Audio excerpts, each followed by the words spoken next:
লাখো মুসল্লির সমাগমে টঙ্গীর তুরাগ তীরে চলছে বিশ্ব ইজতেমার দ্বিতীয় পর্ব।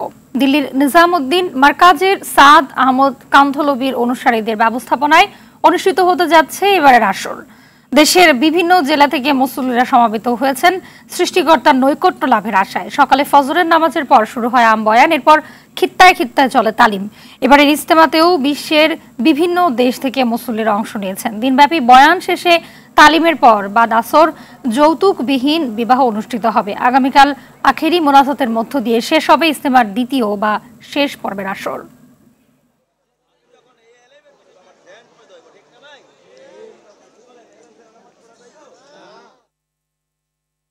তিন দিনের ইজতেমাতে আমরা সহবরাত পাইছি। আলহামদুলিল্লাহ, আমরা রাতে তাহাজ্জুদ পড়ছি, কান্নাকাটি করছি, সমস্ত মুসলমানদের জন্য দোয়া করছি। এখানে আর কিছু না, আল্লাহকে খুশি করার জন্য, আমাদের নিজের জীবন পরিপূর্ণ করার জন্য এসেছি। হুজুর পাক সাল্লাল্লাহু আলাইহি সাল্লাম তরিকা চলা, আমল করা, ইসলামী দিনের বা চলা অতি সহজ, এইটুকু আমরা শিখতে পারছি। যেন আল্লাহ পাক আমাদের এই ইজতেমাটা কবুল করে নেয়, নিয়ে আমাদের জীবনের গুনাহ খাতাগুলো মাফ করে দেয়। আর প্রত্যেকেই 5 ওয়াক্ত নামাজি যেন আল্লাহ পাক সবাইকে হেদায়েত নিয়ে আসে। ইজতেমায় যারা আসছেন তাদের নিরাপত্তার জন্য আমরা সার্বিক ব্যবস্থা নিয়েছি।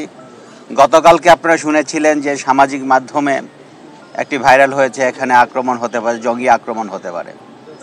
আমরা যার মোবাইল থেকে এই নিউজটি ভাইরাল হয়েছে তাকে আমরা ডেকে নিয়ে আসছি, তার সাথে কথাবার্তা বলছি। এখন পর্যন্ত ট্রাফিক ব্যবস্থা সচল আছে, ভালো আছে এবং গাড়ি চলছে।